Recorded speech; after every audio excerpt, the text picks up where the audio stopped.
예, 우리 옆 사람하고 인사하겠습니다. 하나님의 전을 세웁시다. 이렇게 인사하겠습니다. 하나님의 전을 세웁시다. 하나님의 전을 세웁시다.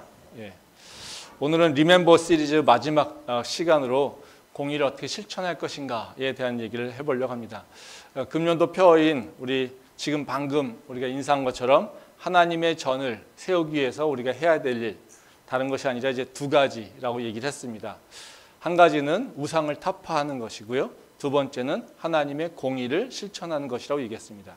이스라엘 백성들이 타락했을 때 하나님께서 개혁을 위해서 선지자를 보내주셔서 그들에게 요구했던 것은 다른 것이 아니라 바로 우상을 타파하고 하나님의 공의를 실천하는 것을 가르쳤다는 겁니다. 그리고 그 개혁을 통해서 이스라엘의 부흥을 원했다라는 것이죠. 그래서 이스라엘 성경에서 보게 되면 바로 역대상 하나, 열왕기 사무엘상 하나 이런 책들을 보게 되면 다 개혁하는 왕들은 뭘 했냐면요, 우상을 타파하고 그리고 하나님 말씀으로 돌아왔다는 거죠. 우리가 개혁의 표준의 왕으로 잘 기억하고 있는 히스기야 왕 같은 경우도 먼저 했었던 것이 바로 우상을 타파했고요, 산당을 다 허물었고요, 그 다음에 다시 말씀을 기억함으로 하나님의 의를 실천하려고 했었다라는 것입니다. 이런 방법은 지금 이 시대에도 동일합니다. 그거는 과거에 바로 이스라엘 저 왕정 시대에나 행해야 되는 일이 아니라 지금 이 시대에도 우리 안에 하나님의 전이 온전히 세워지려면, 그리고 우리가 하나님과 관계가 올바로 세워지려면 바로 우리가 해야 될 일은 다른 것이 아니라 동일하게 바로 우상을 타파하고 그리고 하나님의 공의를 실천하려고 하는 새로운 믿음의 결단이 있어야 된다는 거죠. 이거는 개인적 차원도 마찬가지고요, 우리 공동체 차원도 마찬가지고요, 그리고 민족이나 국가 모든 그 차원에서도 동일하게 적용됩니다. 그래서 하나님과 관계를 올바르게 세우고자 하는 개인 또는 교회 또는 아니면 국가, 민족, 그들이 해야 될 것은 동일하다는 거죠. 그게 과거에나 지금 현재나 아니면 미래에도 동일하다는 겁니다. 바로 우리 안에 있는 우상을 타파하고 또 우리가 하나님의 의를 기억하며 그 공의를 실천해야 된다는 겁니다. 우리가 우상을 타파하기 위해서는 시리즈에서 했었던 얘기는 우상이 뭔가를 잘 분별해야 된다고 얘기했습니다. 우상은 이렇게 뭔가 신상이라든가 이런 것도 있을 수 있겠지만요, 사실 우리가 보이지 않게 우리도 모르는 상태에서 우상을 만들어내는 것이 있다는 것입니다. 그 우상의 특성을 보면서 우리가 우상이 무엇인지를 살펴보면서 우리 삶에서 우상을 찾아내야 되는데요, 우상이라고 하는 건 다른 것이 아니라 하나님보다 앞서서 우리의 삶을 이끌어가는 것이 있다면 그것은 다 우상이라는 거죠. 즉 우리는 하나님 나라의 백성이죠. 그러기에 하나님의 통치를 받아야 됩니다. 그리고 하나님의 인도하심을 받아야 됩니다. 근데 이 사탄이나 마귀들이 하는 짓은 뭐냐면 우리가 하나님의 통치 안에 거하지 못하는 겁니다. 그리고 우리가 하나님과 함께하지 못하게 하는 것입니다. 그러니까 우리를 자꾸 다른 길로 가게 합니다. 그러니까 우리도 모르게 우리한테 들어와서 하나님의 통치를 따라가는 것이 아니라 자신들이 이끌어가는 삶을 따라가게끔 하여서 하나님 안에 거하지 못하게 하는 것이 바로 우상의 일이라는 거죠. 그래서 우리가 세상에서 살다 보면 우리가 신상이나 이런 것들은 안 만든다 하더라도 우리가 스스로 우리를 이끌어가는 힘들을 만들어냅니다. 우리의 꿈도 마찬가지고요, 또 우리가 원하는 것도 마찬가지고요, 우리의 소망도 마찬가지고요. 네, 소망, 꿈, 비전 이런 것들이 문제는 아닙니다. 근데 그것이 우상의 자리에 들어올 때가 있다는 거죠. 그래서 그거를 잘 구분해서 우리가 판단을 하고 그리고 우리 안에 그 우상을 타파할 필요가 있다는 것입니다. 그래서 비전이 하나님보다 나의 삶을 더 이끌어가게 한다. 혹시 비전이 우리가 하나님 관계에 기본적으로 해야 될 일들, 즉 예배하고 기도하고 또 하나님의 말씀을 공부하고 또 하나님의 뜻을 기억하며 그것을 향해서 나가려고 하는 그 마음 가운데 바로 자꾸 비전이 그거를 방해한다면 사실은 그 비전은 진짜 비전이 아니라 가짜 비전이라는 거죠. 그건 하나님께서 주신 비전이 아니라 바로 어둠의 영들이 준 비전이라고 할 수가 있습니다. 그러니까 우리가 바른 비전, 바른 꿈, 바른 소망이라고 한다는 것은 그걸 따라갈 때 뭐랑 같이 가야 됩니까? 하나님과 함께 가는 일들이 있어야 된다는 거죠. 그걸 통해서 우리가 우상을 판별을 해야 된다는 겁니다. 그 다음에 하나님의 정의를 실천하기 위해서 우리가 기억해야 된 얘기가 있었습니다. 그래서 지난주에 공의에 대한 얘기를 했었죠. 이 공의라고 하는 것, 또 정의라고 하는 것, 이거 참 쉽지 않습니다.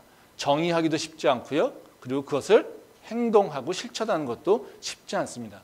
그래서 지난주에 정의라고 하는 것을 우리가 정의해 봤습니다. 하나님의 공의는 뭘까? 다른 것이 아니라 하나님과 함께하는 것이다.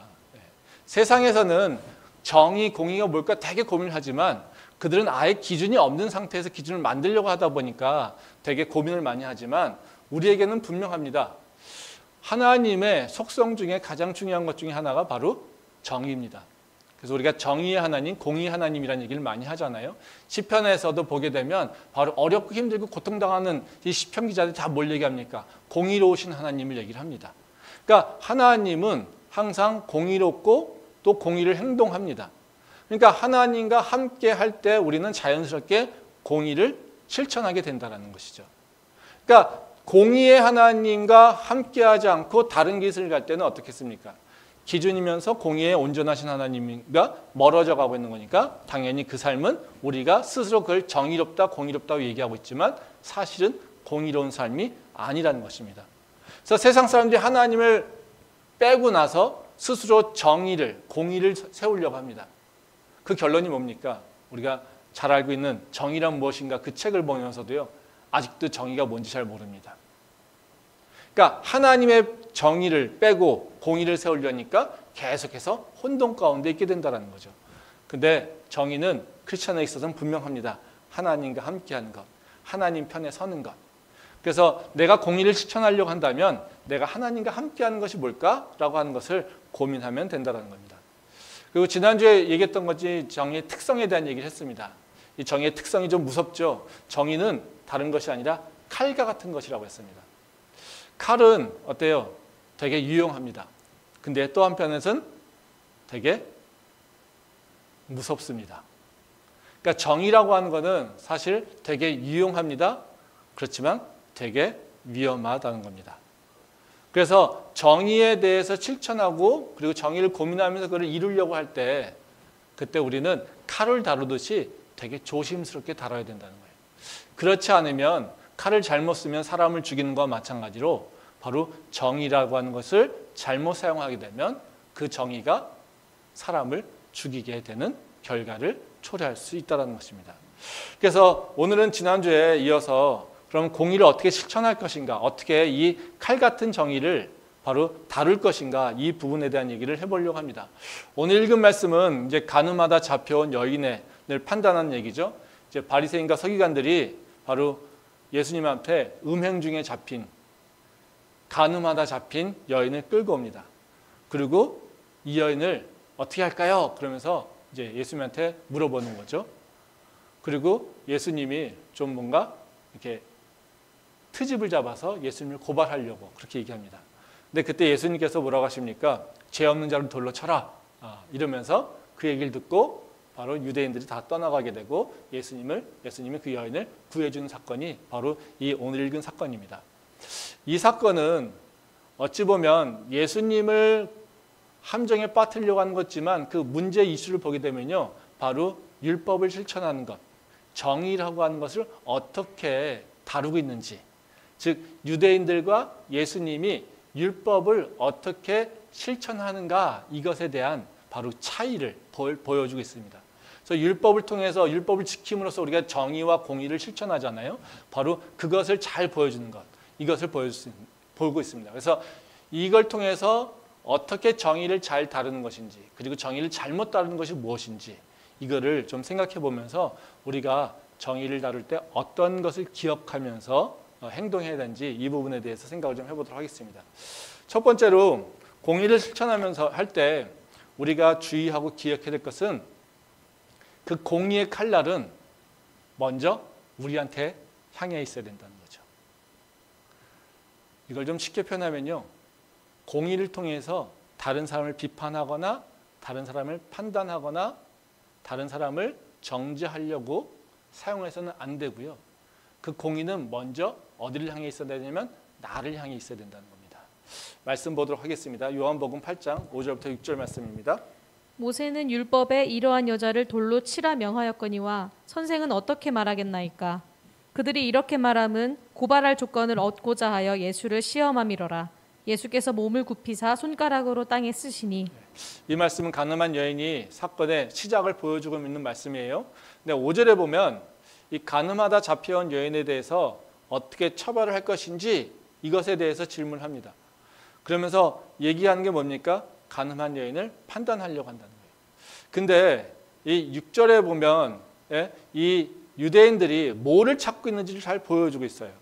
이 바리새인들과 서기관들이 뭐라고 하냐면요, 고발할 조건을 얻고자 이렇게 이야기하고 있다는 거죠. 지금 이 모세 율법을 끌고 들어왔습니다. 정의라는 것이죠, 기준입니다. 근데 이 유대인들이 이 정의를 사용하는 방법은 뭡니까? 목적이 다른 것이 아니라 바로 고발할 조건을 찾고 있어요.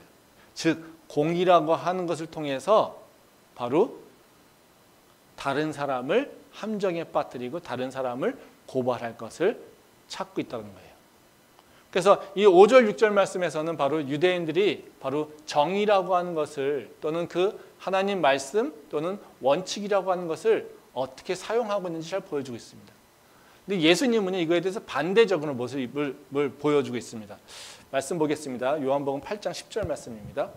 예수께서 일어나사 여자 외에 아무도 없는 것을 보시고 이르시되 여자여 너를 고발하던 그들이 어디 있느냐 너를 정죄한 자가 없느냐. 대답하되 주여 없나이다. 예수께서 이르시되 나도 너를 정죄하지 아니하노니 가서 다시는 죄를 범하지 말라 하시니라.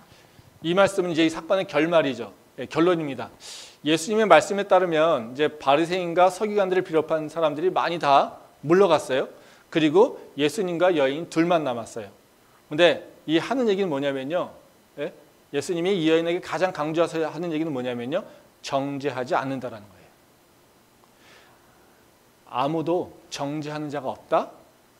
나도 정죄하지 않는다. 즉 앞에서 이 여인을 끌고 와서 모세의 율법을 강조해서 얘기했던 유대인들은 뭐 하려고 했습니까? 이걸 통해서 여인을 정죄하고 예수님도 정죄하려고 하는 그 목적으로 율법을 끌고 들어왔어요. 근데 예수님이 해결한 방법은 뭐예요? 아무도 널 정죄하지 않는다. 나도 너를 정죄하지 않는다. 이거라는 것입니다. 즉 유대인들은 사람들은 율법을 남을 정죄하려고 사용했지만 예수님은 정죄하지 않는 방법으로 율법을 사용했다는 것입니다. 그래서 하나님의 말씀은요, 또는 정의는, 공의는, 의로움은 다른 사람을 정죄하는 것에 사용돼서는 안 된다는 겁니다. 말씀을 보도록 하겠습니다. 마태복음 7장 1절부터 3절 말씀입니다. 비판을 받지 아니하려거든 비판하지 말라. 너희가 비판하는 그 비판으로 너희가 비판을 받을 것이요 너희가 헤아리는 그 헤아림으로 너희가 헤아림을 받을 것이니라. 어찌하여 형제의 눈 속에 있는 티를 보고 내 눈 속에 있는 들보는 깨닫지 못하느냐. 하나만 더 보겠습니다. 요한복음 8장 7절부터 9절 말씀입니다. 그들이 묻기를 맞이 아니하는지라. 이에 일어나 이르시되 너희 중에 죄 없는 자가 먼저 돌로 치라 하시고 다시 몸을 굽혀 손가락으로 땅에 쓰시니 그들이 이 말씀을 듣고 양심의 가책을 느껴 어른으로 시작하여 젊은이까지 하나씩 나가고 오직 예수와 그 가운데 섰는 여자만 남았더라. 마태복음 7장 말씀 우리가 잘 알고 있는 산상수훈의 말씀입니다. 산상수훈은 다른 것이 아니라 하나님의 통치의 원리를 설명해 주고 있어요. 그래서 하나님의 통치를 받는 자가 이 땅에서도 어떻게 살아야 되는지를 잘 보여주고 있는 게 산상수훈의 말씀입니다. 그러니까 하나님의 통치 원리는 뭐냐면요, 비판한 대로 동일하게 판단을 받는다라는 겁니다. 그러니까 예수님께서 간음하다 잡혀온 여인, 이것을 처리하는 과정에서도 이 동일한 통치 원리가 있습니다. 너희가 이를 비판하려면 먼저 너희도 동일한 원리에 너희가 판단받을 것이야, 이것을 얘기하고 있어요. 그러니까 우리가 정의라고 하는 것을 사용할 때 그걸 다른 사람에 대해서 그것을 사용하면 너는 그 똑같은 원칙과 똑같은 정의의 룰로 너가 다시 판단받을 것이야. 이것이 하나님께서 우리를 다스리는 방법이라고 얘기하고 있다는 거죠. 이것을 기억하니까 유대인들이 어떻게 됐어요? 하나 둘씩 다 없어져 버리고 떠나갔다는 거죠. 예수님께서 정의라고 하는 것을 어떻게 쓰십니까? 너희 먼저 너희한테 그 칼날을 갖다 대라 이렇게 얘기합니다. 근데 우리 요새 그런 얘기 많이 하잖아요. 내로남불. 그렇죠? 네. 우리는 어떻게 씁니까? 정의의 그 칼날을 항상 우리한테는요 갖다 대지 않습니다. 누구한테만요? 남한테만. 그렇게 갖다 대게 된다는 거죠. 그게 인간의 욕심에 의해서 정의입니다. 즉 칼도 원래의 목적에 사용되지 않고 자기 욕심에 따라 칼을 사용하게 되면 그것이 무서운 도구로 바뀌죠. 근데 그 칼이 원래의 목적으로 선하게 사용되는 것을 기억하면 그 방법을 할 때 그 칼이 효용한 도구로 사용하게 된다는 거죠. 이 원리는 지금 이 세상에도 동일하게 하나님을 믿지 않는 자들에게도 그대로 적용되고 있음을 우리가 알 수 있습니다. 요새 우리가 세상에 보면 어때요? 많은 정치인들, 뭐 저도 교수지만 그 교수들, 세상의 리더라고 하는 사람들이 정의와 공의를 굉장히 많이 외칩니다. SNS를 통해서 외치고 앞에 나와서 외치고 다른 사람들에게 가르치고 그렇죠? 근데 그것을 다 누구한테 갖다 댔습니까? 상대방에다가 자기의 적에다가 자기가 죽이고 싶은 사람들에게 갖다 댔습니다. 근데 우리가 지금 요새 경험한 목격하는 건 뭡니까? 그 칼날이 다시 그에게 다시 돌아가는 것을 보게 됩니다. 네가 했었던 얘기, 네가 글 썼던 것들을 너가 기억해라 얘기를 많이 합니다. 그리고 그들이 글 썼던 걸로 똑같이 그들을 세상이 판단하고 있다는 것을 우리가 볼 수 있습니다. 전 이걸 보면서 바로 이 하나님 말씀, 바로 산상수훈의 말씀이 그대로 적용되는 것 같습니다. 그래서 하나님의 통치가 아직까지 이 땅에서도 우리가 인식하지 못하고 있지만 그것을 지금 이루어지고 있다는 것을 우리가 목격할 수 있다는 것이죠. 하나님의 통치는 우리가 잘 모르지만요, 우리 삶 속에서 계속해서 일어나고 있습니다. 하나님은 보이시지 않지만 계속해서 이 땅을 다스리시고 이 땅을 인도하시는 바로 주관자이기 때문에 그렇습니다. 그래서 우리가 다른 것이 아니라 우리 욕심이 아니라 하나님의 통치 가운데 들어가려고 하는 것, 그 열심, 그 노력이 있을 때 우리는 바로 공의를 온전히 세울 수 있다는 것이죠. 그래서 공의를 기억할 때 뭐예요? 나를 향해 그 칼날을 갖다 된다는 것을 꼭 기억하길 바랍니다. 그럼 두 번째로 이 얘기를 하면 어때요? 공의와 정의를 실천할 수 있는 자격이 있는 사람이 아무도 없을 것 같아요. 그렇죠? 네. 완벽한 사람이 없지 않습니까? 그렇죠? 그러면 우리는 정의를 세우고 공의를 세우는 걸 다 포기할까요? 네. 그렇지는 않죠. 네. 그러면 우리가 정의와 공의를 어쨌든 세우도록 노력을 해야지 됩니다. 그러면 우리가 부족한 가운데 어떻게 우리는 정의를 세울 수 있을까? 이걸 고민해야 되겠죠. 그래서 오늘 그 여러 가지가 있을 수 있겠지만요. 오늘은 두 가지 정도만 같이 생각을 좀 해보도록 하겠습니다. 정의와 공의를 세우려고 할 때 우리가 먼저 기억하며 실천하려고 해야 되는 것, 이것은 다른 것이 아니라요, 사랑을 실천해야 된다는 걸 먼저 기억해야 된다는 겁니다. 즉 정의는 항상 뭐랑 같이 가야 되냐면요, 사랑이라고 하는 것과 항상 같이 가야 돼요. 우리 기독교인들에게는요, 항상 정의를 기억할 때마다, 그리고 정의에 불탈 때마다 항상 뭐예요? 동일하게 사랑이라고 하는 것이 같이 기억돼서 행동해야 된다는 거예요. 말씀 보도록 하겠습니다. 로마서 5장 8절 말씀입니다. 우리가 아직 죄인 되었을 때에 그리스도께서 우리를 위하여 죽으심으로 하나님께서 우리에 대한 자기의 사랑을 확증하셨느니라. 이 말씀은 뭔지 다 아시죠? 예수님의 십자가를 얘기합니다. 십자가는 하나님의 공의를 실천하는 거죠. 죄를 응징하는 것, 그 죄의 삭은 사망이라고 하는 하나님의 말씀, 그것을 그대로 실천하는 것이 바로 십자가죠. 근데 여기서 재밌는 건 뭐냐면요, 하나님께서 십자가를 통해서 공의를 실천하십니다. 근데 그 공의를 실천하는 가운데 드러나는 게 뭡니까? 하나님의 사랑이 드러나고 있다는 거예요. 즉 예수님이 죽었어요. 하나님께서 우리 죄를 멸하시려고, 하나님께서 죄를 멸하는 그 공의를 실천하시려고 예수님께서 죽으셨어요. 공의가 실현됐어요. 근데 그걸 통해서 진짜 드러나는 건 뭡니까? 공의입니까? 아니에요. 사랑이에요. 하나님께서 이 십자가를 계획하시면서 했었던 바로 진짜 목적은 뭡니까? 사랑을 가지고 사랑을 드러내려고 그 공의라고 하는 것을 사용하셨다는 거예요. 이게 하나님께서 우리한테 가르쳐 주시는 공의와 사랑의 조합을 얘기하는 거예요. 사랑이 없을 때 공의를 실천하는 것은 죽음밖에 없습니다. 근데 사랑을 통해서 공의가 일어날 때, 실천될 때 그 공의를 통해서 생명이 탄생되는 거예요. 이게 십자가의 비밀이라는 거죠. 우리가 공의만 정의를 생각할 때 어떤 생각이 들까요? 우리는 사실 되게 그 공의의 위험은 분노함이에요. 우리가 막 정의롭고 분할 때 보면 어때요? 이 뭔가 누가 잘못했어. 그렇죠? 저놈이 나쁜 놈이야. 그렇죠? 이것들 기억해요. 저놈이 없어져야 돼. 뭐 이런 것들만 생각하게 된다는 거죠. 근데 그것이 오히려 우리를 범죄하게 만든다는 겁니다. 말씀 보도록 하겠습니다. 마태복음 5장 21절부터 22절 말씀입니다. 옛사람에게 말한 바 살인하지 말라. 누구든지 살인하면 심판을 받게 되리라 하였다는 것을 너희가 들었으나 나는 너희에게 이르노니 형제에게 노하는 자마다 심판을 받게 되고 형제를 대하여 라가라 하는 자는 공회에 잡혀가게 되고 미련한 놈이라 하는 자는 지옥불에 들어가게 되리라.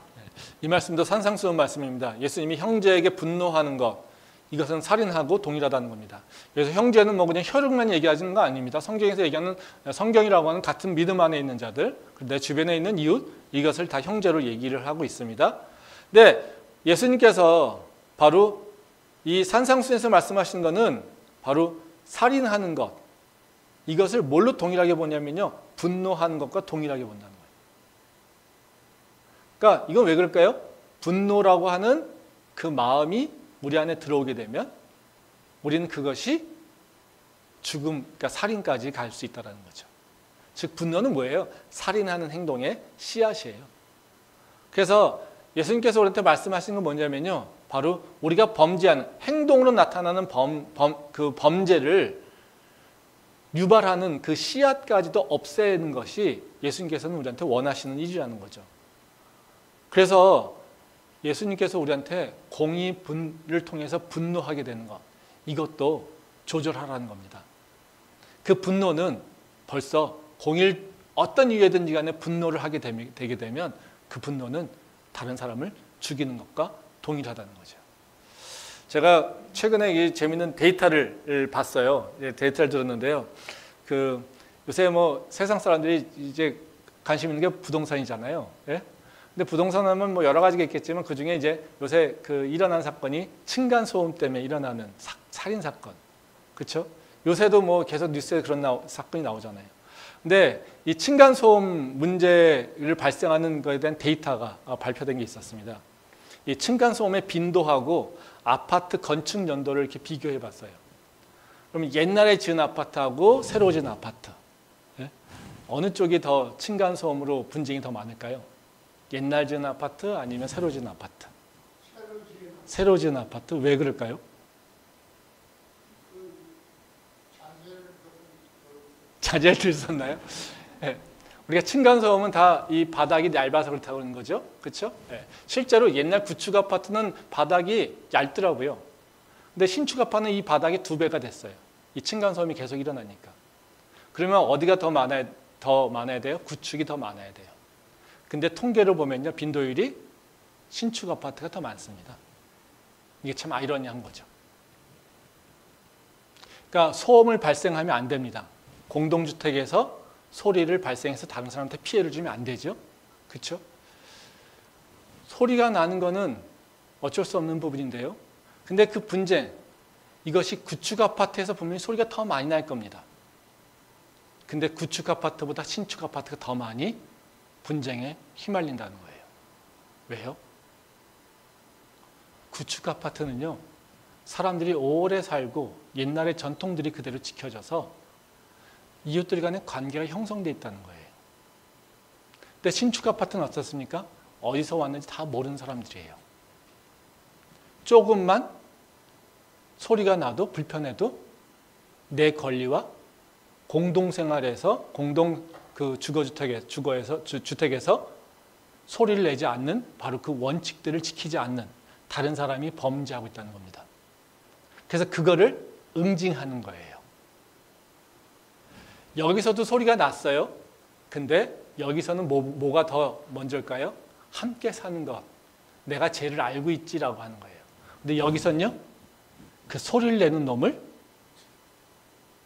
응징해야 돼요. 처벌해야 돼요. 더 좋은 아파트, 더 소음 나는 것이 적은데도 불구하고요, 분쟁은 새 아파트에서 더 많이 난다는 거죠. 이게 사랑이 있을 때와 사랑이 없을 때의 차이입니다. 정의는 지켜져야 되죠.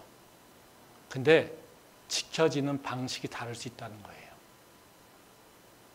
사랑이라고 하는 것이 없으면 싸움이 되고요, 그것이 살인까지 이어집니다. 근데 공의라고 하는 것이 사랑을 통해서 뭔가 관계가 형성되고 그 관계 속에서 뭔가 만들어가려고 할 때 오히려 그 싸움은 더 줄어들 수 있다는 거죠. 그래서 공의를 내가 완전하지 못하니까 공의를 포기하라는 것이 아닙니다. 공의를 세우려고 할 때 내 마음 한편에서는 더 깊은 것은 뭐예요? 사랑이라고 하는 것을 기억하고 그 공의를 실천해야 된다는 거죠. 그리고 그 공의를 실천하려고 할 때 드러나는 것은 정의가 이겼어라고 하는 것이 아니라 어떻게 해요? 사랑이 확증되어야지 된다는 것입니다. 그래서 공의를 기억하면 항상 똑같은 마음으로 사랑이라고 하는 것을 기억해야지 된다는 겁니다. 두 번째로 우리가 해야 될 일은 있습니다. 이 사랑의 담보한 정의, 이게 참 쉽지 않잖아요.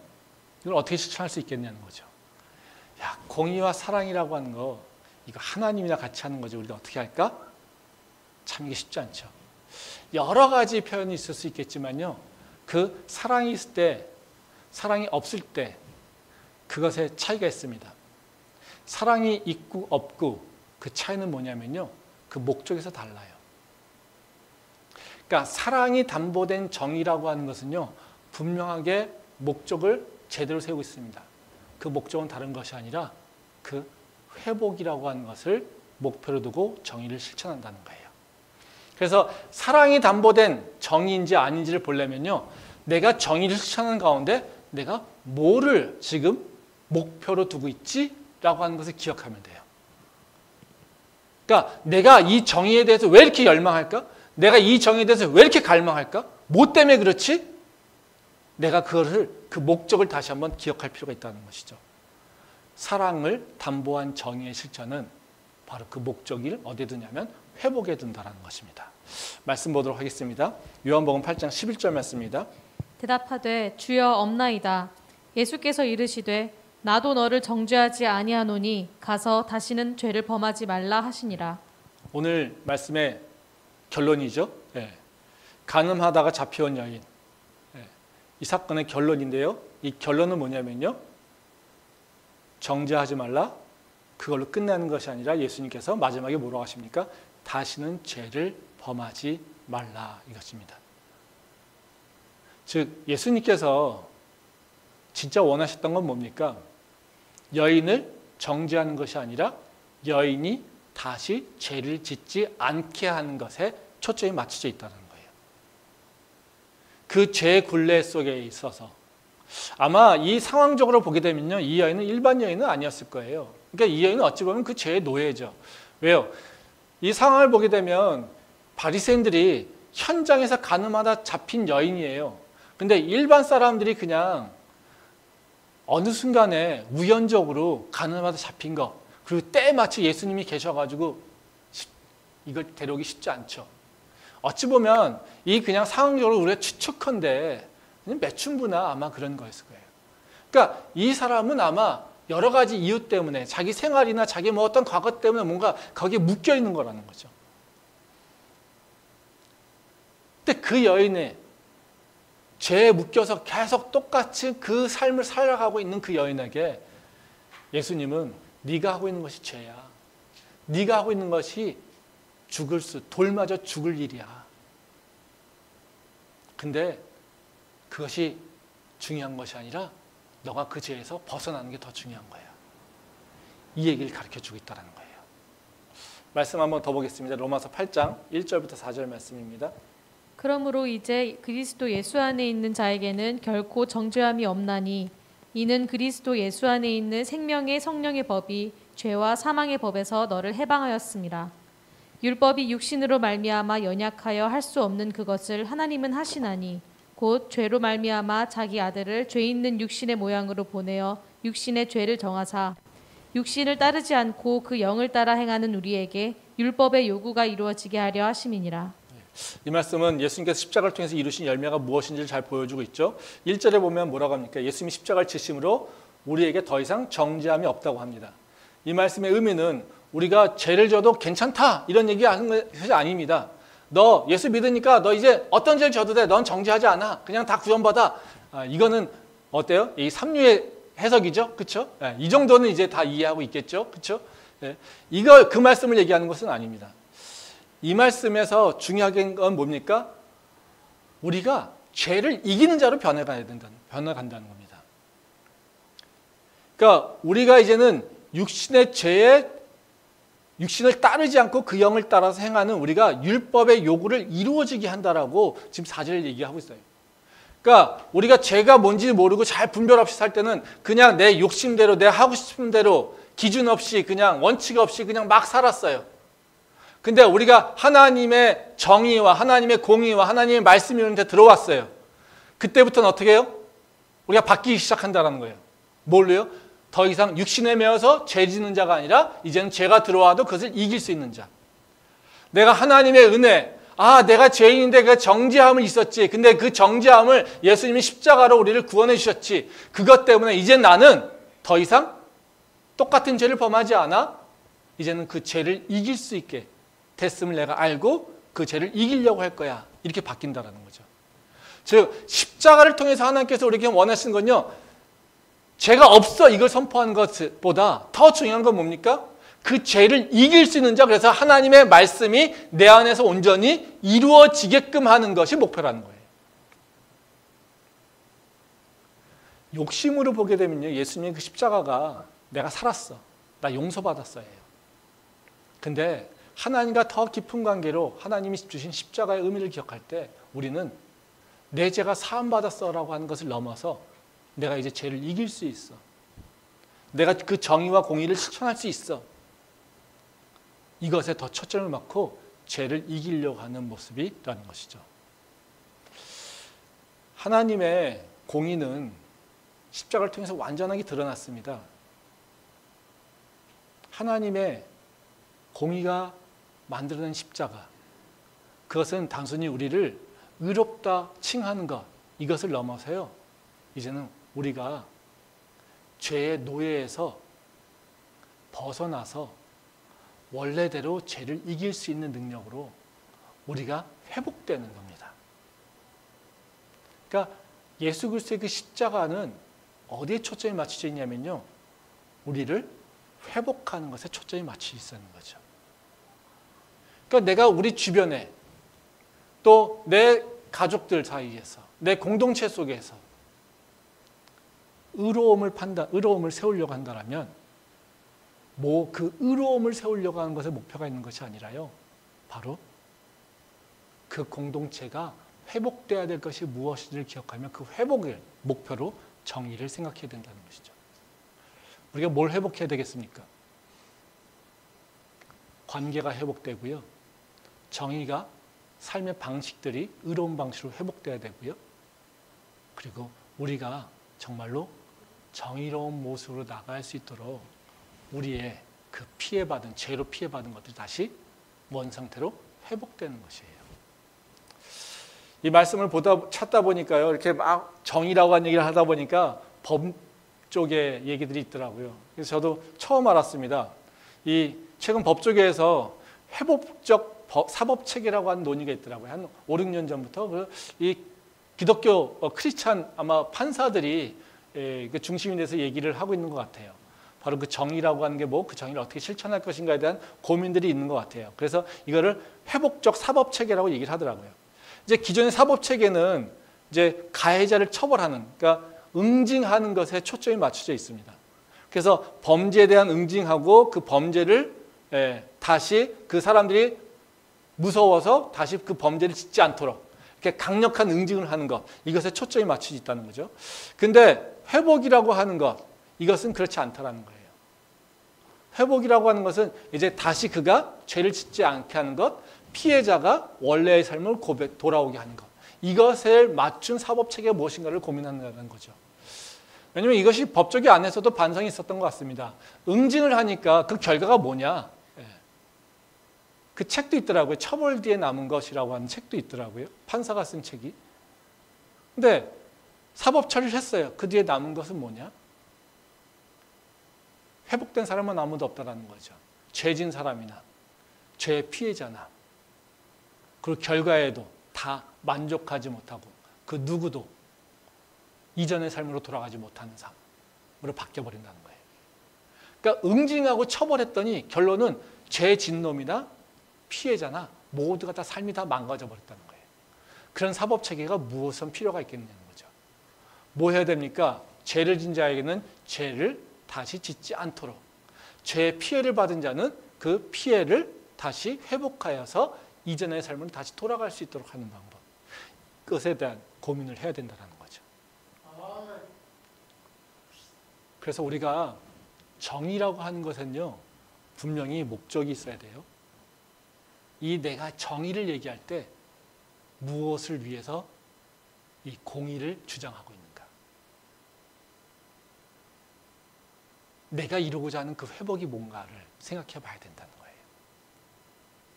우리가 나를 드러내기 위해서 비판하기는 쉽습니다. 그렇죠? 나를 높이기 위해서 의로움을 얘기할 수도 있어요.